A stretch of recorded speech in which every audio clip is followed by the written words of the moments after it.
Hello,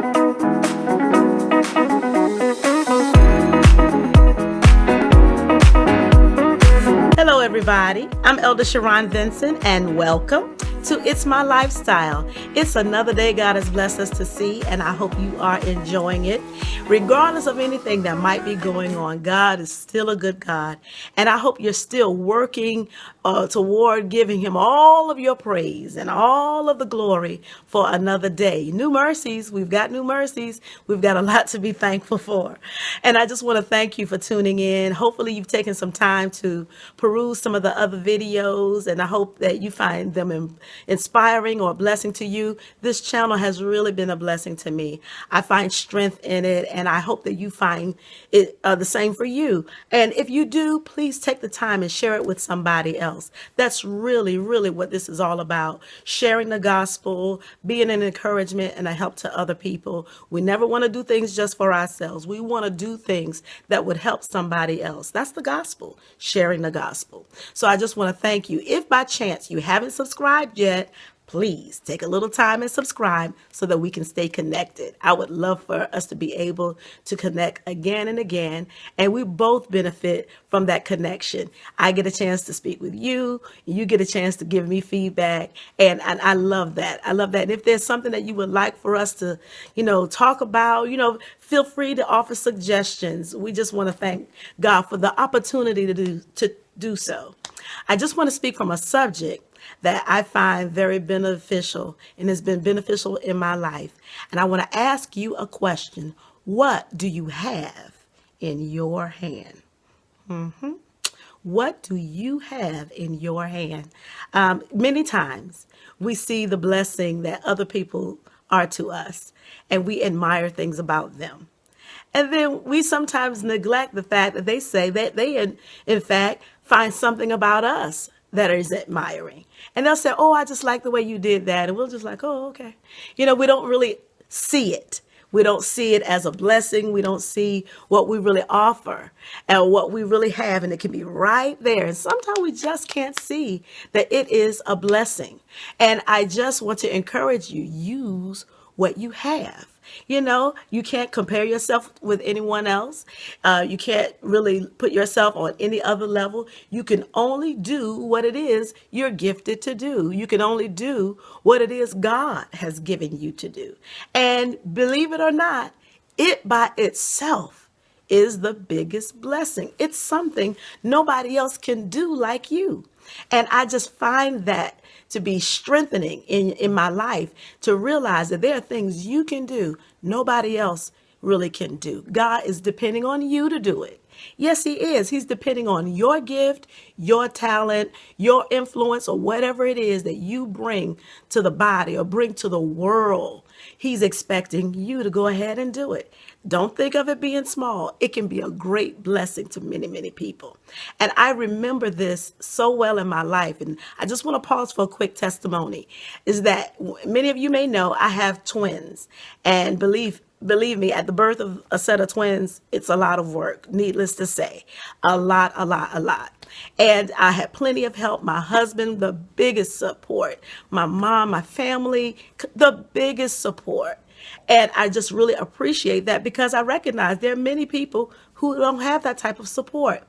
Yet and still, it's still such a big responsibility to tend to the need of two crying babies. So as a minister, I just found myself a little overwhelmed.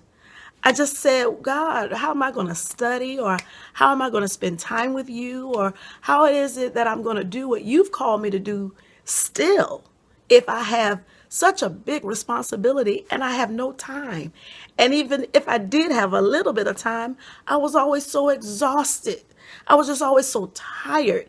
If I took a moment to pray, I just found myself asleep.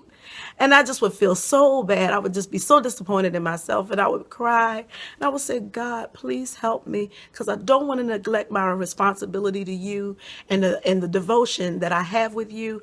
I told you, I gave you my word that I would be your minister, and I just I don't have the time. And God gave me these words. He said, use what you have. And I was like, but I don't have anything. Anyway, I used what I had. And different times I would find 5 minutes, and I would get in prayer. And those would be the most powerful 5 minutes of worship that I can ever describe. Because remember, God can do more with 5 minutes than we could ever do. Remember, those are his 5 minutes. So he maximized them beyond belief and would encourage me. And he would give me word and sermons and things to say to people and all type of words of inspiration. And I can't believe how impactful they were in that time. And there were times that I was called upon to minister, and I could use what God gave me in those little 5 minutes. And it blessed so many people. And God would really just do a supernatural move. And it was a lesson to me. Never underestimate the power of the living God. Remember, he deals with us in time. He does not deal in time himself. He's an eternal God, but he deals with us in our time. And he can do more in the supernatural than we can ever do in the natural. And God will take over and use what you have to his glory. I promise you it works. Don't look down on it. Don't shake your head and say, I just don't understand and I just don't see. Don't overthink it. Don't rationalize it. Don't analyze it. Don't get in your own way. Get out of your own way and use what you have to the glory of God. You can't just go on what people say. You have to know for yourself that God has called you, or God wants to use you and use this that you have in your hand. And I promise you, the moment that you devote your time to it, God will get in it and you'll find yourself blessed. Remember Moses at the Red Sea, forgot what he was holding. Moses, what do you have in your hand? A rod. And the moment he took that rod and stretched it forth, the waters began to back up. And see, it allowed everybody to go across. Now Moses did the stretching, but God did the work. And everybody crossed over. So I'm telling you, the moment you obey God, God will get in it and it'll cause many people to be blessed. And I hope you see that, because that is clearly what God is teaching us. Use what you have. What do you have in your hand? I'm going to ask you again, what do you have in your hand? Use it for the glory of God. Until the next time, I hope you are blessed and highly favored, and I hope you'll begin to use what God has given you. Bye-bye.